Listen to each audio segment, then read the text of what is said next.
ఏం దుబారా చేసామే? దుబారా తిండి తిప్పలు కూడా లేకుండా. అత్తా, మీరేదో వ్యాపారం చేస్తానని 1,00,000 రూపాయలు అప్పుగా తీసుకున్నారు. ఆ 1,00,000 రూపాయలు ఏం చేశారు? ఏం వ్యాపారం చేశారు? ఏవీ చేయలేదు. తీసుకెళ్లి ఆ 1,00,000 రూపాయలు ఖర్చు పెట్టుకున్నారు, అంతేగా? అది ఖర్చు పెట్టుకోలేదు. మరి ఆ 1,00,000 రూపాయలేవి? అంటే ఆ 1,00,000 రూపాయలు లేవు. చూసావా అమ్మా, అది వీళ్ళ పరిస్థితి. నాకు 1,00,000 రూపాయలు తిరిగి ఇవ్వమనండి, తర్వాత తాళం గురించి ఆలోచిద్దాం. ఆ డబ్బులు నువ్వు సంపాదించినట్టు మాట్లాడుతా ఉండవు. మా అమ్మ సంపాదించిన డబ్బులే కదా. ఎవరు సంపాదించిందైనా పెత్తనం నా చేతికొచ్చింది. ఇప్పుడు ఆ తాళం తిరిగిచ్చేటప్పుడు రేపు లెక్క కరెక్ట్ గా ఉండాలి. 1,00,000 రూపాయలు షార్టేజ్. ఒక్క రోజులో 1,00,000 రూపాయలు ఖర్చు పెట్టేది తెలిసినప్పుడు సంపాదించేది కూడా తెలియాలా? అసలు మా అమ్మని లెక్క అడిగేదానికి నువ్వెవరు? మర్యాదగా తాళాలు మా అమ్మకు అప్పగించు. చచ్చినా అప్పగించను. ఆ 1,00,000 అప్పు తీర్చడానికి వారం రోజులు టైం ఇస్తాను. ఈ వారం రోజుల్లో 1,00,000 రూపాయలు అప్పచెప్పండి. ఆ తర్వాత ఆలోచిస్తాను. అంతవరకు పెత్తనం నాదే. ఎవరు ఎన్ని చెప్పినా వినే ప్రసక్తే లేదు. చూసినావా నీ కూతురు మమ్మల్ని ఎట్ట టార్చర్ పెడుతుండదో? చూసిండావా?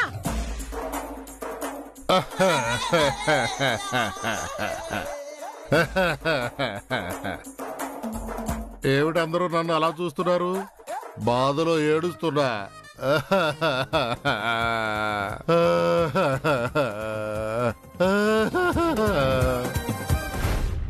చూసావే, అసలు మనకి టైం బాగోలేనట్టుంది. అర్జెంటుగా మన కుంభకోణం వెళ్లి బంగారు బల్లిని తాకి రావాలి, లేకపోతే మనకి కష్టాలు తప్పవు. దాని దగ్గర నుంచి తాళాలు లాక్కు రావడానికి నీ కొడుకు గోవిందిని రెచ్చగొట్టావు. దానికి తగ్గట్టే నేను చేయాల్సిందంతా చేశాను. పరిస్థితులు కూడా అనుకూలిస్తూ ఉండాయి కదా, తాళం గుత్తి నీ చేతికి వస్తాది కదా అనుకున్నా. కాని అందరూ మూకుమ్మడిగా దానిమీద దాడి చేసినంత పని చేసినా తాళం మాత్రం ఇవ్వనని పోయింది.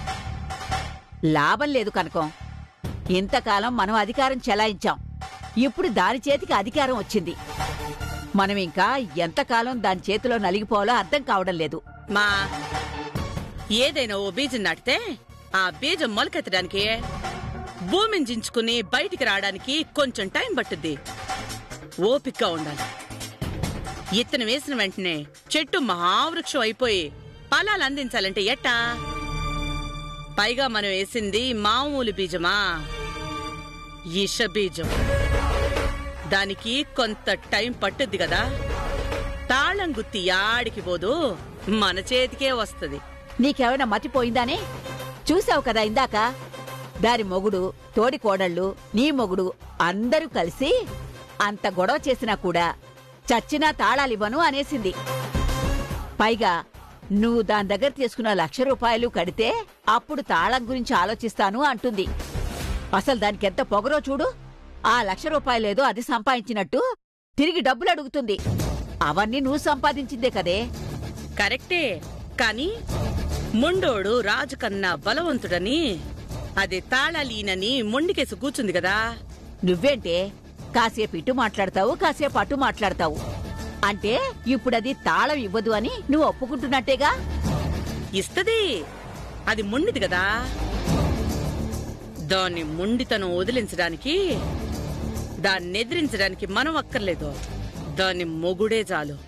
ఏందే నువ్వనేది? అది ఎంత మొండికేసిందో, ఏమేం మాట్లాడిందో నా కొడుకు కళ్ళారా చూస్తూ నిలబడినాడు. చూసింది దాని మొండితనం మాత్రమే కాదు, నా కండ్లల్లో తడిగూడా. అది నేను బాధతో పెట్టిన కన్నీళ్లు కాదు, ముసలి కన్నీళ్లు, కోపంతో దాని మీద ద్వేషంతో పెట్టిన కన్నీళ్లు.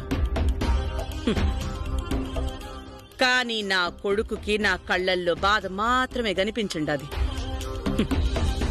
ఇప్పుడు ఆ బాధతో వాడు చెయ్యాల్సిందంతా చేస్తాడు. ఏం చేస్తాడే? చూస్తూ ఉండు, ఇప్పుడు ఏం జరిగిద్దో. 1 2 3 4 5 6 7 10. తలుపులు బద్దలు కొట్టేస్తావేంటి? మళ్ళీ తలుపులు ఇరిగిపోతే అదో ఖర్చు. ఇదిగో ఏంది పిచ్చి పిచ్చిగా తలుపులు వేయడాలు, గొళ్ళెం పెట్టడాలు? చెప్తున్నాను కదా, తలుపులు విరిగిపోతే మళ్ళీ అదో ఖర్చు. మాట్లాడే ప్రతి మాట, ప్రతి పని డబ్బుకు సంబంధించినవే ఉంటాయా? పూర్తిగా డబ్బు మనిషి అయిపోయి ఉండవు. అసలు డబ్బు అనేది మనిషికి మాత్రమే అవసరం. డబ్బు మనిషి అని ప్రత్యేకంగా ఎవరు లేరు. అందరూ డబ్బు మనుషులే. డబ్బు మనిషికి తప్ప ఏ జంతువుకి గాని, ఏ పక్షికి గాని, ఏ ఇతర ప్రాణికి గాని అవసరమే లేదు. మనిషికి మాత్రమే డబ్బు అవసరం. కాబట్టి మీరు నన్ను డబ్బు మనిషి అన్నా నేనేం బాధపడ్ను. ఏయ్ గీత, ఇంకస్సలు బాగోదు. అస్సలు మర్యాదగా ఉండదు. అంత మర్యాద లేని పని నేనేం చేస్తున్నాను? ఏయ్ మర్యాదగా తాళాలు ఇటిచ్చే. నువ్వు చేసిన పెద్దరికం చాలు, నువ్వు వెలగబెట్టిన పెత్తనం చాలు. ఇటువు. కుదరదు. ఈ తాళాలు నా చేతికి ఇచ్చేటప్పుడు కనీసం 3 నెలలు నేను ఈ ఇంటిని ఎలా చూసుకుంటాను, ఏం చేస్తాను అని చూసిన తర్వాత నిర్ణయిస్తాను అన్నారు. ఇంకా నెల కూడా కాలేదు. చాలు. 10 జన్మలకి సరిపడా అనుభవం వచ్చినది. మర్యాదగా తాళం ఇటిచ్చేసే. ఇవ్వను. గీత, మర్యాదగా అడుగుతున్నాను, ఆ తాళం ఇటిస్తావా లేదా? చెప్పేది అర్థం కావడం లేదా? ఇవ్వను కాక ఇవ్వను. గీత,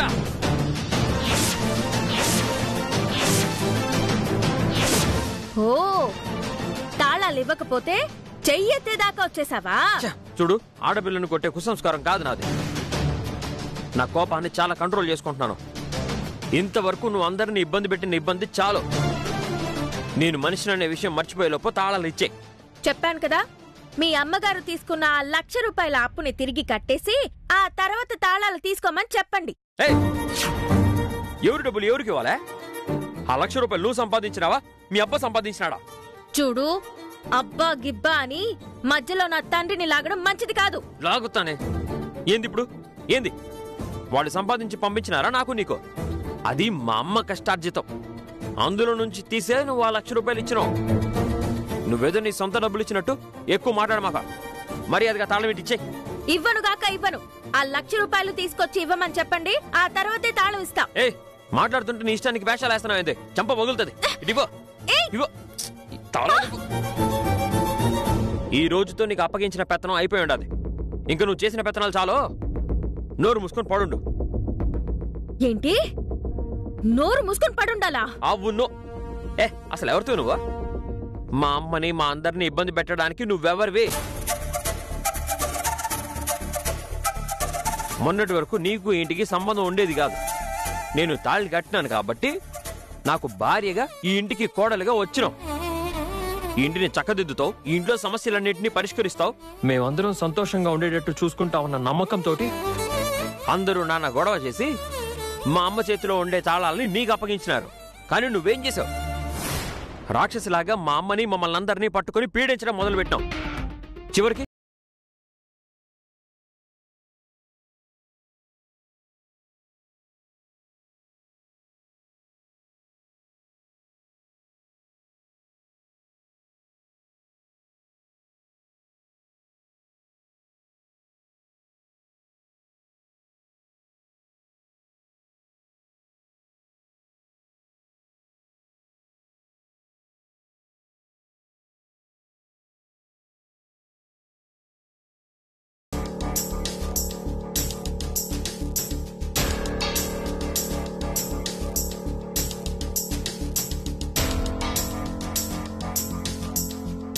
రా నాయనా రా. ఏనుగులాంటి మనిషి ఇప్పుడు చూడట పడుండదు. దాన్ని సపోర్ట్ చేసుకుంటూ వచ్చి ఇంత దాకా లాగావు. ఎంతమందిని ఆడిస్తుందో చూసావా? మీరందరూ కలిసి దాని తాళం ఇవ్వమని చెప్పినా ఇవ్వలా. ఇదిగో అమ్మా, మేము తప్పు చేసామమ్మా. మా అన్నదమ్ముల తరపున, నాయన తరపున నేను క్షమాపణలు చెప్తా ఉన్నాను. పెద్దరికం అనేది ఎవరి చేతికి పడితే వాళ్ళకి ఇచ్చేది కాదని ఇప్పుడే తెలుసుకున్నా. అందుకే దాని దగ్గర నుంచి తాళాలు గుర్తి నేను లాక్కొచ్చిన. మా తీసుకోమ్మా. ఎప్పటికైనా నువ్వే ఇంటి పెద్దవి. చేసిన తప్పును క్షమించి తాళం తీసుకోమ్మా.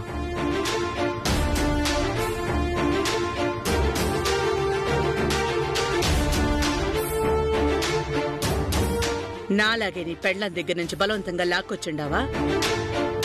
తాళాలదే ఇచ్చిందా? నువ్వు లాక్కొచ్చిండావా? లాక్కొచ్చామ్మా.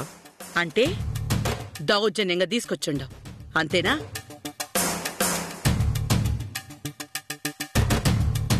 దౌర్జన్యంగా తీసుకొస్తే దానికి నాకు తేడా ఉండదు చెప్పు. మీ అందరినీ హింస పెడుతున్నాను, నా వల్లే మీ సుఖ సంతోషాలు దూరం అవుతుండాయని, ఏదో స్వేచ్ఛ కావాలని నా దగ్గర బలవంతంగా తాళాలు తీసుకునుండారు. నేనివ్వకూడదు అనుకుంటే ఆ నిమిషంలోనే ఇయ్యకుండా ఇప్పుడు నీ పెండ్లం మొరాయించినట్టు అప్పుడే మొరాయించుండేదాన్ని. అప్పుడు మీరేం చూసిండేవారు? ఇప్పుడు నీ పెండ్లం దగ్గర నుంచి లాక్కొచ్చినట్టు అప్పుడు నా దగ్గర నుంచి కూడా లాక్కుని వెళ్ళేవారు కదా. అప్పుడు నా పెద్దరికం పోయింది. నేనంటే సరే, కుటుంబం అంతా నిర్ణయం తీసుకుంది కదా, కుటుంబ సభ్యురాలుగా నేను కూడా దానికి కట్టుబడి ఉండాలని గౌరవంగా తాళాలు ఇచ్చేసిండా. ఇప్పుడయ్యే తాళాల్ని నేను బలవంతంగా తీసుకుంటే ఇక నా పెద్దరికం ఏముంటది? పైగా నీ పెళ్ళానికి నేను అత్తగారినే కాదు, వయసులో కూడా పెద్దదాన్ని.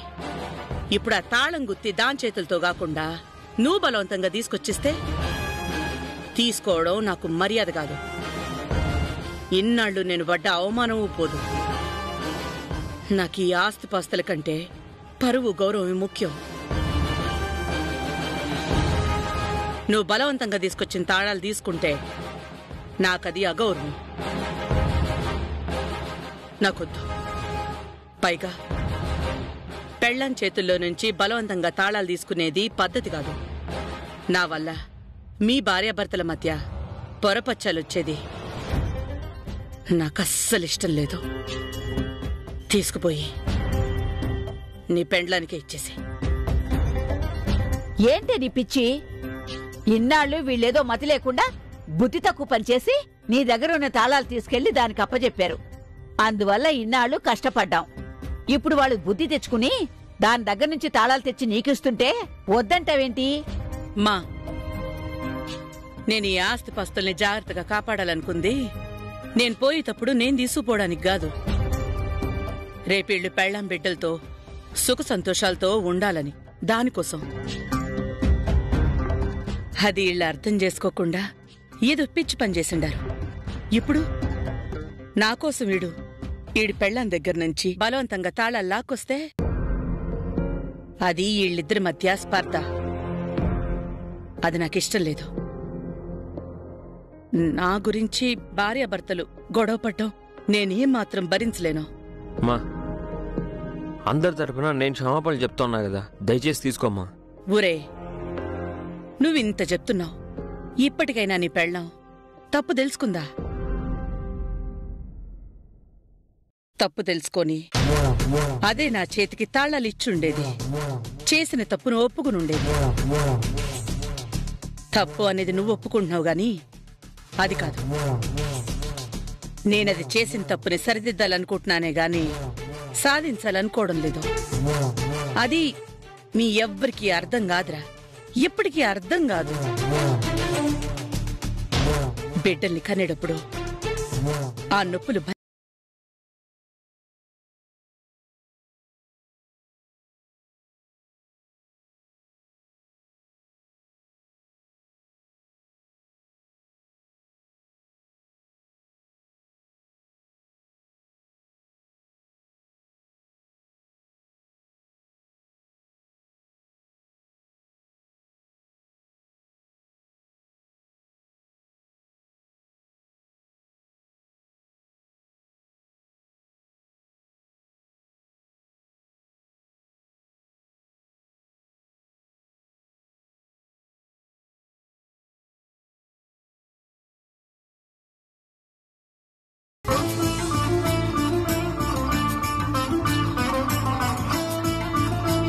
మర్యాదగా అడుగుతా ఉండా, తాళం ఇస్తావా లేదా? చెప్పేది అర్థం కావడం లేదా? ఇవ్వను కాక ఇవ్వను. గీతా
అమ్మా అమ్మా ఓ తూరిటి రండి.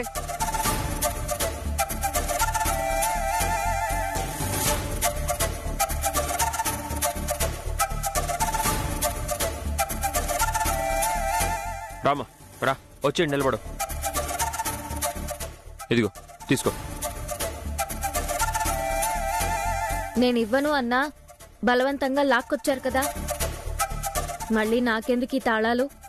ఈ తాళాలు తీసుకోమన్నది నిన్ను మళ్ళీ పెత్తనం చేయమనడానికి కాదు. ఈ తాళాలు తీసుకుని మా అమ్మకి మర్యాదగా క్షమాపణలు చెప్పి నీ చేత్తో ఈ తాళాలు మా అమ్మకి ఇవ్వు.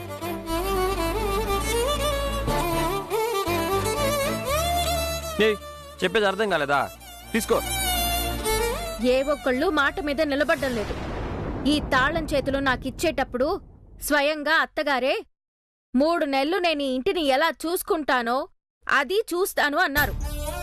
3 నెలలు కూడా గడవక ముందే ఇప్పుడు బలవంతంగా లాక్కుని నా చేతికిచ్చి అత్తగారి చేతికి ఇవ్వమంటున్నారు. ఇది కరెక్ట్ కాదు.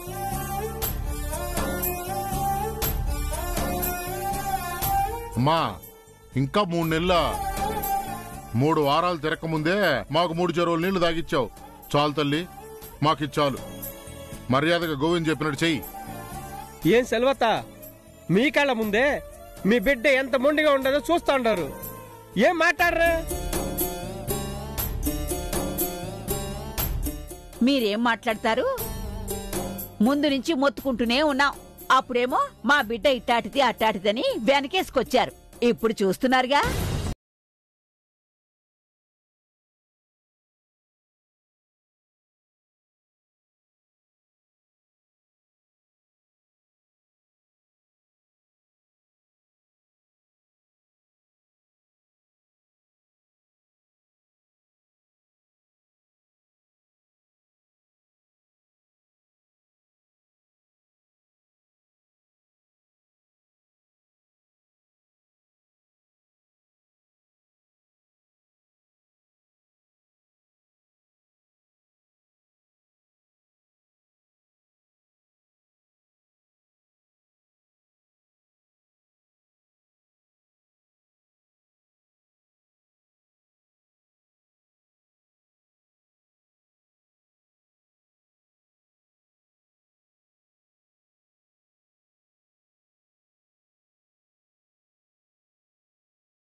కాని అమ్మమ్మమ్మమ్మ, ఎక్కడ నేర్చిందో గాని ఈ బుద్ధులు మామూలుగా లేవు. గీత, మర్యాదగా తాళాలు తీసుకుని మీ అత్తగారికిచ్చి క్షమాపణ చెప్తావా లేదా? చెప్పు.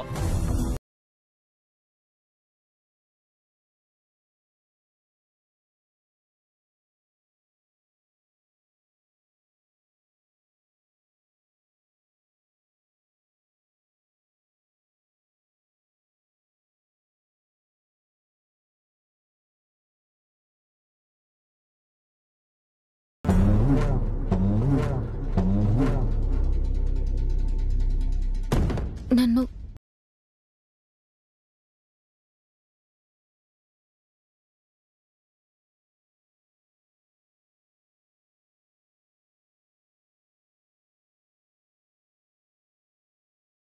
ఇప్పటికి కూడా నేను ఇంటి పెత్తనం చెయ్యాలని నేను ఈ తాళాలు తీసుకోవట్లేదు. నా కొడుకులు, నా 2 కోడళ్ళు, నన్ను కట్టుకున్న మొగుడు, మా అమ్మ, ఈడుగారి చేతుల్లో అష్ట కష్టాలు పడేది చూడలేక ఈ తాళాలు తీసుకుంటా ఉండ. పిల్లకాయల్ని గనేది కాదు, వాళ్ళకి మంచి బుద్ధులు నేర్పించుండాల. పుట్టింట్లో ఎట్లాంటి బుద్ధులు నేర్పించుండారో చూడు. అమ్మా గీత, కడుపున పుట్టిన బిడ్డలు తల్లిదండ్రుల పేరు గొప్పగా నిలబెట్టాలంటారు. సంతోషం అమ్మా, మీ అత్తగారింట్లో మా పేరు చాలా గొప్పగా నిలబెట్టావు. సెల్వి, దీనివల్ల మనం పొందిన సంతోషం చాలు ఉప్పొంగిపోయేలా చేసింది.